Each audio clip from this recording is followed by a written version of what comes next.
Yo, happy Monday, balik lagi sama gua Ojet. Nah, hari ini bahas apa ya? Kita bahasin aja deh ban. Jadi gua udah pakai mobil ini, ban ini maksudnya udah 7.000 kilo, 7.500 lah kurang lebih. Jadi udah cukup gua rasa untuk kita bisa kasih kesimpulan si Pirelli AT Plus ini. Jadi sebelum masuk situ, gua mau bahas dulu kenapa sih atau pilih apa sih ban AT yang terbaik untuk dipakai buat mostly daily. Jadi kan emang di mobil sebagian besar kita bisa bilang 75% tuh daily lah ya, jalanan aspal, konblok, yang begini-gini lah, jalanan yang kayak dilihat di depan. Jadi, nah apa pertimbangannya? Sedangkan kan Pirelli banyak banget, dari BFG lah, Hankook lah, sampai Toyo, Pirelli segala macam ada. Gue bakal kasih tahu beda-bedanya, tips-tipsnya supaya milih, supaya lu nggak salah pilih. Sayang kan, ban AT tuh nggak murah. Ban AT bisa sekitar, ya ada yang dari 10 sampai mungkin 20 juta lebih per set, kayak BFG hampir 30 juta per set. Jadi jangan sampai salah pilih, lumayan harganya, sayang udah kayak beli pelek. Nah di sini gue bakal infoin nanti kenapa sih gue pilih Pirelli, kenapa sih gue nggak pilih yang BFG atau mungkin Dynapro yang lagi banyak teman-teman pakai dan sebagainya lah. Jadi banyak faktor yang menunjang, salah satunya dari road noise, penggunaan kebanyakan di mana, dan yang paling gua concern tuh sebenarnya size, tire size, karena size yang gua pakai 265 per 65, standar TF Fortuner kan 265 60. Nah kebanyakan ban-ban pacu atau ban AT itu 265 60, yang size 65 agak jarang, jadi itu salah satu pertimbangan juga. 265 65 18, kenapa gua paksain cari size 65 265 tuh, set gendut, demen gue liatnya gendut, fat gitu loh. Jadi ininya nih spesies sedikit, nih sedikit, ini nggak ditinggiin nih, udah oke. Kalau pakai 60 tuh kurang, emang cuma satu size ya, cuma dilihat tuh kurang, mata itu kita ngeliat kayak aduh gimana gitu. Jadi sekalian ganti ban, sekalian kita cari yang size yang kita mau. Cuman teman-teman jangan lupa nih, 265 65 itu lo nggak bisa plug and play kalau untuk ban model gini. Bisa sih, cuma kalau velgnya dikeluarin nggak bisa, kayak velg pakai ET gini, velg racing nggak bisa nih, pasti mentok. Kalau velg standar nggak pakai spacer bisa. Nah ini mentok di sini, ini mesti dipanasin. Ini tips sedikit nih, ini lu mesti panasin di bagian situ. Maaf ya kotor ya, tadi pagi udah dicuci, kesini hujan, kotor lagi deh. Jakarta lagi musimnya nggak jelas. Cuman ini lu mesti panasin lah supaya nggak mentok. Nah gitu gue panasin di Asko, sama ini nih, ini gue pasangin kepet. Ini kepet belum lama, paling baru seminggu. Tadinya nggak bisa dipasang, belok pasti mentok. Gua akalin gua gunting. Ini gua gunting, dari sini gunting, baru bisa dipasang lagi. Ini idenya dapat dari temen, itu nama IG-nya Silver 1KD. Idenya cakep. Gunting aja, bener juga digunting nih. Langsung nempel terus pakai double tip, selesai. Kalau nggak ini stone chip. Bete nih stone chip nih, gara-gara tadi nggak pakai kepet. Sayang nih mobil kotor nih, padahal udah dicuci tadi pagi jalan, kotor lagi udahlah. Tapi intinya teman-teman 265 ya begini ya tuh. Nah pertanyaannya kadang, kalau pakai velg standar gimana looksnya? Nih velg standar looksnya kayak gini nih tuh. Looksnya oke, masih tetap bagus, tetap cuman pasti agak masuk dikit. Nah masuk dikit ini gue akalin pakai spacer. Kalau lihat teman-teman di foto ini, dia bannya manis ya, fitmentnya manis, itu spacer 3 mili, adaptor 3 mili. Adaptor pun lu mesti hati-hati milihnya, lu nggak bisa asal pilih adaptor kelihatannya bagus tapi getar, lu mesti cari yang bagus gitu. Nah balik lagi, kok ini udah nggak pakai spacer lagi, jadi udah pakai T15 tuh fitmentnya, kalau mau lihat kayak begitu. Oke, kita bahas lanjut perbedaannya kenapa gue pilih ini ya. Lanjut perbandingan kenapa gue pilih si ini. Tadi kan udah sekilas lebih dalam, ntar perbandingannya. Sebelum lanjut kita lihat nih, kita shoot dulu. Yang ini 265 60 ban HT, ini 265 65 ban AT. Tuh dari tingginya kelihatan ya, beda dikit, beda 1 inch kalau nggak salah. Nah kalau ban AT kan kayak pacul gitu tuh, ya kan tuh, sangar kan, oke lah, motifnya oke. Nah kalau ban HT atau Geolander tuh hampir sama kayak begini. Jadi waktu gue bandingin pakai Geolander kok kayak nggak ganti ban, sayang. Jadi bukannya Geolander jelas, cuman guanya aja gatel. Nah ini 265 60 tuh, kelihatan ya sidewallnya bedanya ya, bandingin lagi sama 265 65 tuh. Jadi size 5 aja 60 ke 65 itu ngefek kalau buat fitment tuh. Lu lihat deh, pas banget nih sebelahan nih. Nah ini masuk tol, Kita coba masuk tol, road noise-nya gimana. Apakah cukup oke menurut kalian atau enggak? Lu bisa dengar di sini. Jadi klip yang ini gue nggak masukin musik, nggak masukin apapun, sound effect, bener-bener pure kita dengar road noise-nya. Sekarang masih 60, nanti kita coba di 100 dan 120. Ini tolnya kebetulan sepi ya. Tol biasa nih Kelapa Gading always sepi. Nah ini 80 nih.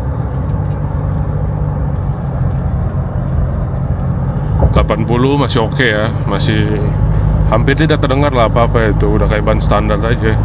Biasa kalau udah di 100 udah mulai lebih ada bunyinya. Cuman bukan berarti ban HT atau ban bawaan tuh nggak ada bunyi, tetap ada bunyi, cuman lebih kecil bunyinya. Nah ini 100 nih.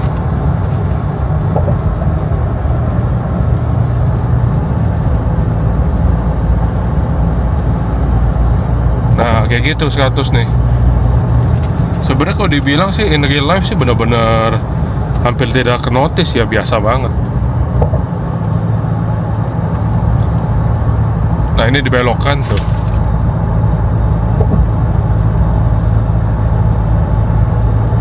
Coba kita ke 120.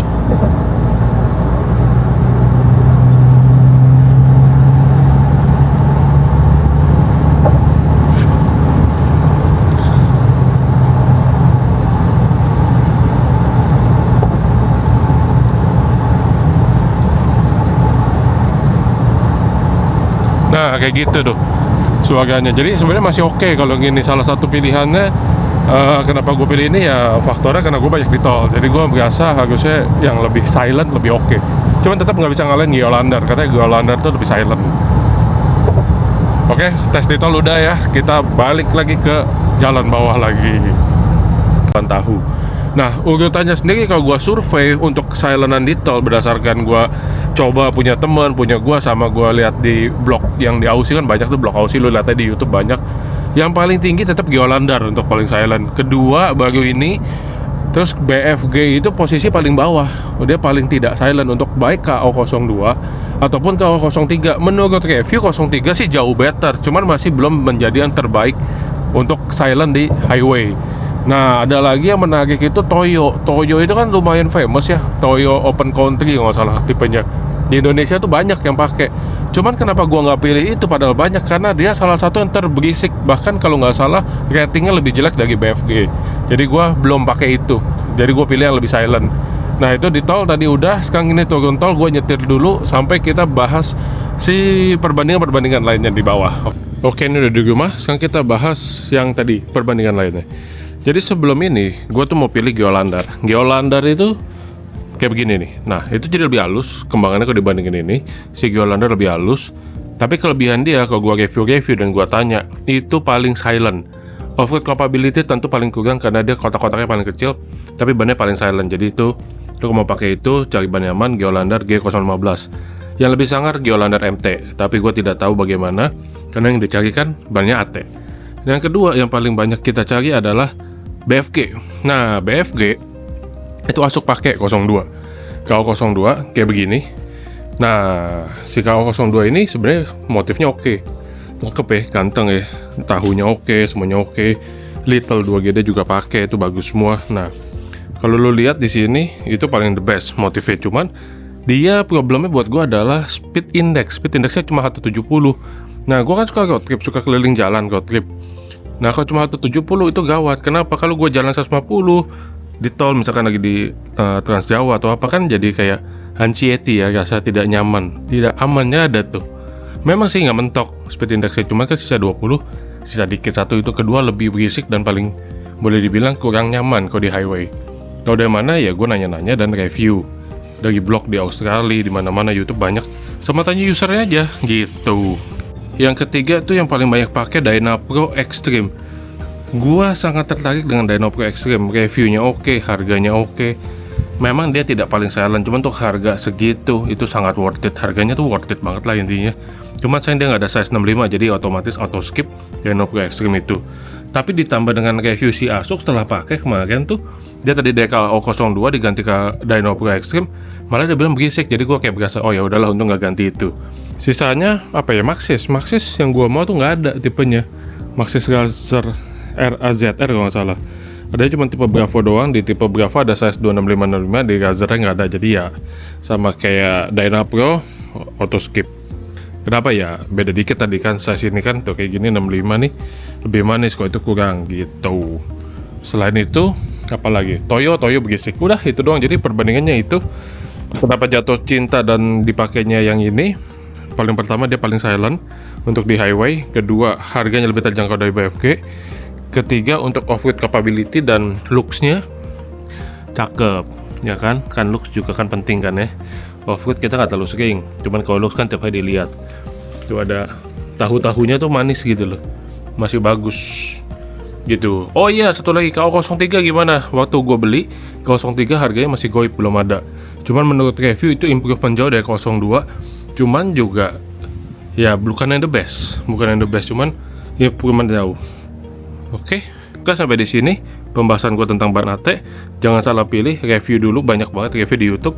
Kalau dari gue pribadi pakai yang ini apa namanya, Pirelli ini tuh, Pirelli puas, cocok, cakep, size-nya juga pas. Look saya ini begini. Thank you teman-teman dan nonton, jangan lupa share, subscribe dan komen-komen kalau ada mau nanya ya. See you in the next vlog.